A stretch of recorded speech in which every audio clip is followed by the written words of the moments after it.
The Secret Garden, Chapter 5. The Cry in the Corridor. At first, each day which passed by for Mary Lennox was exactly like the others. Every morning she awoke in her tapestried room and found Martha kneeling upon the hearth building her fire. Every morning she ate her breakfast in the nursery, which had nothing amusing in it, and after each breakfast she gazed out of the window across to the huge moor, which seemed to spread out on all sides and climb up to the sky, and after she had stared for a while she realized that if she did not go out she would have to stay in and do nothing, and so she went out. She did not know that this was the best thing she could have done, and she did not know that, when she began to walk quickly or even run along the paths and down the avenue, she was stirring her slow blood and making herself stronger by fighting with the wind which swept down from the moor. She ran only to make herself warm, and she hated the wind which rushed at her face and roared and held her back as if it were some giant she could not see. But the big breaths of rough fresh air blown over the heather filled her lungs with something which was good for her whole thin body, and whipped some red color into her cheeks and brightened her dull eyes, when she did not know anything about it.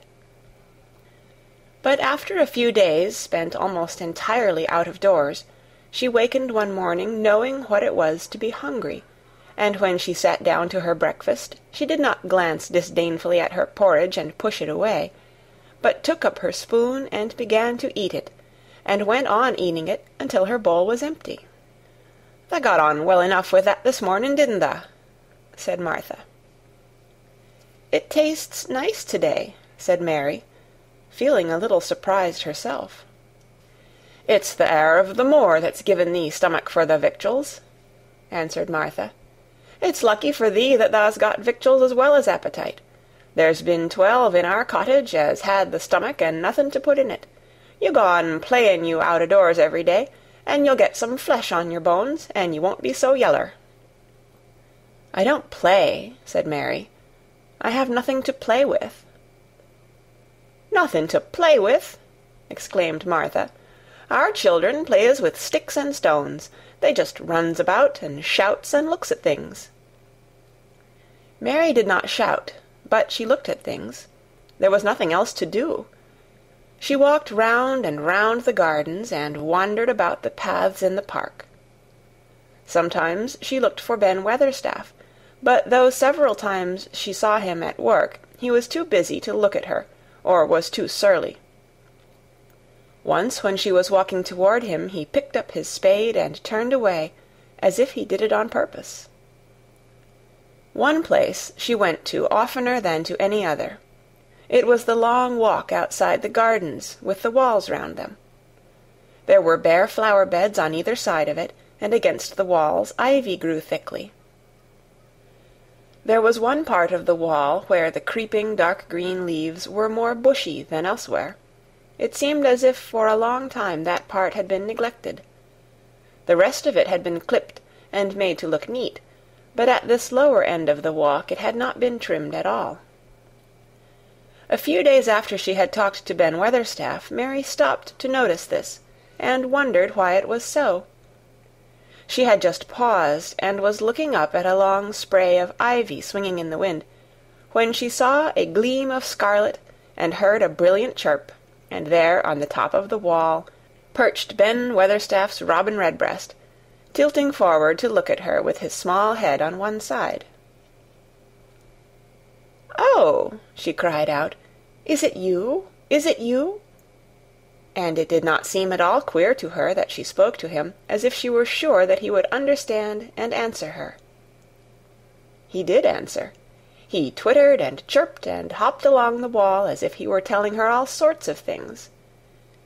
It seemed to Mistress Mary as if she understood him too, though he was not speaking in words.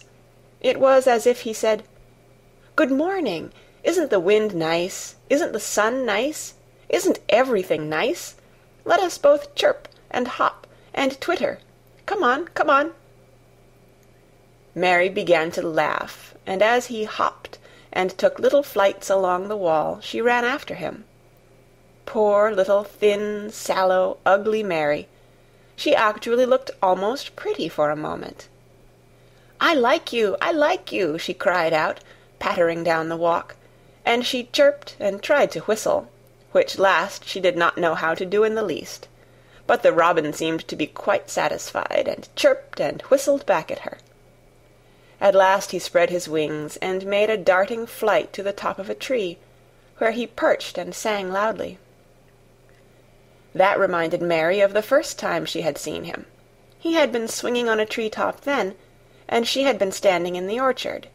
Now she was on the other side of the orchard, and standing in the path outside a wall, much lower down, and there was the same tree inside. "It's the garden no one can go into," she said to herself.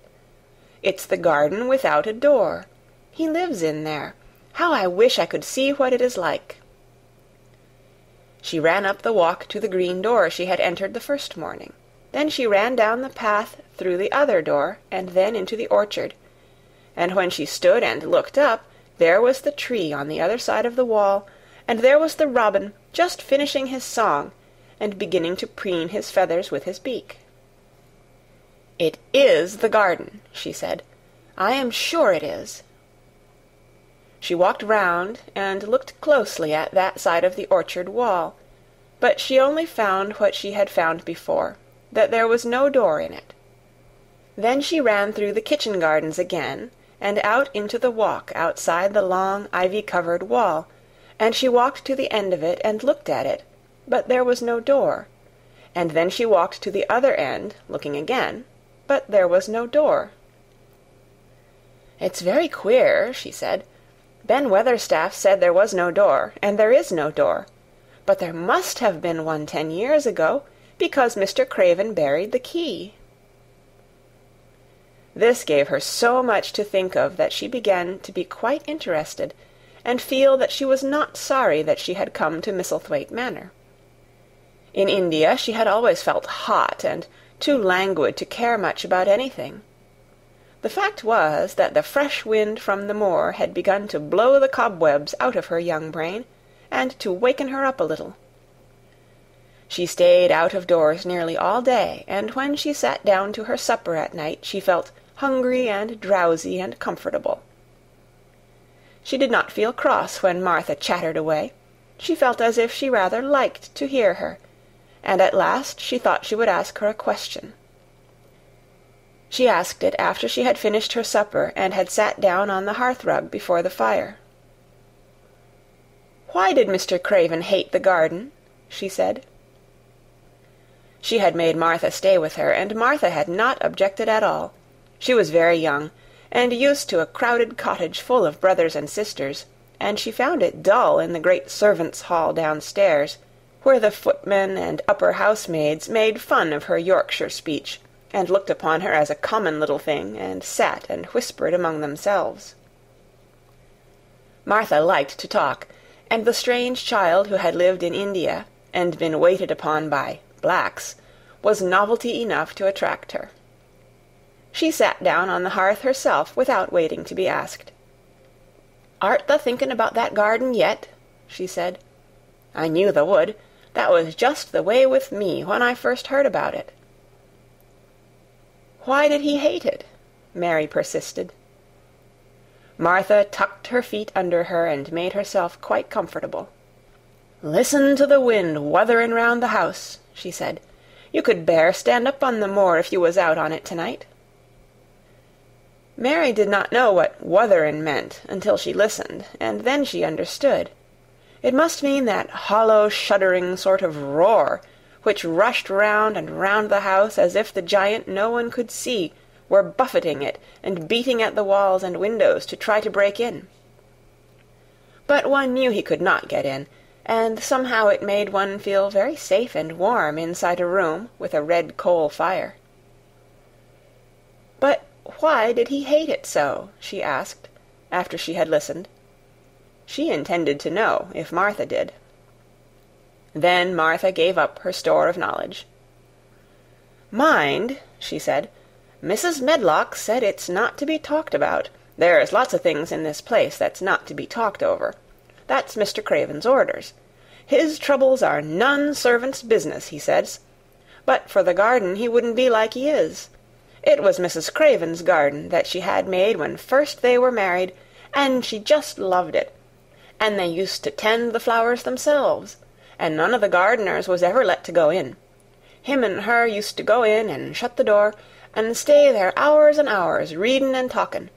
And she was just a bit of a girl, and there was an old tree with a branch bent like a seat on it. And she made roses grow over it, and she used to sit there. But one day when she was sittin' there, the branch broke, and she fell on the ground, and was hurt so bad that next day she died. The doctors thought he'd go out o' his mind and die too. That's why he hates it. No one's never gone in since, and he won't let anyone talk about it." Mary did not ask any more questions. She looked at the red fire, and listened to the wind wutherin'. It seemed to be wutherin' louder than ever. At that moment a very good thing was happening to her. 4 good things had happened to her, in fact, since she came to Misselthwaite Manor. She had felt as if she had understood a robin, and that he had understood her. She had run in the wind until her blood had grown warm. She had been healthily hungry for the first time in her life, and she had found out what it was to be sorry for someone. But as she was listening to the wind, she began to listen to something else. She did not know what it was, because at first she could scarcely distinguish it from the wind itself. It was a curious sound. It seemed almost as if a child were crying somewhere. Sometimes the wind sounded rather like a child crying, but presently Mistress Mary felt quite sure this sound was inside the house, not outside it. It was far away, but it was inside. She turned round and looked at Martha. "Do you hear anyone crying?" she said. Martha suddenly looked confused. "No," she answered. "It's the wind. Sometimes it sounds like as if someone was lost on the moor and wailin'. It's got all sorts of sounds." "But listen," said Mary. "It's in the house, down one of those long corridors." And at that very moment a door must have been opened somewhere downstairs, for a great rushing draught blew along the passage, and the door of the room they sat in was blown open with a crash, and as they both jumped to their feet the light was blown out, and the crying sound was swept down the far corridor, so that it was to be heard more plainly than ever. "There," said Mary, "I told you so. It is someone crying, and it isn't a grown-up person."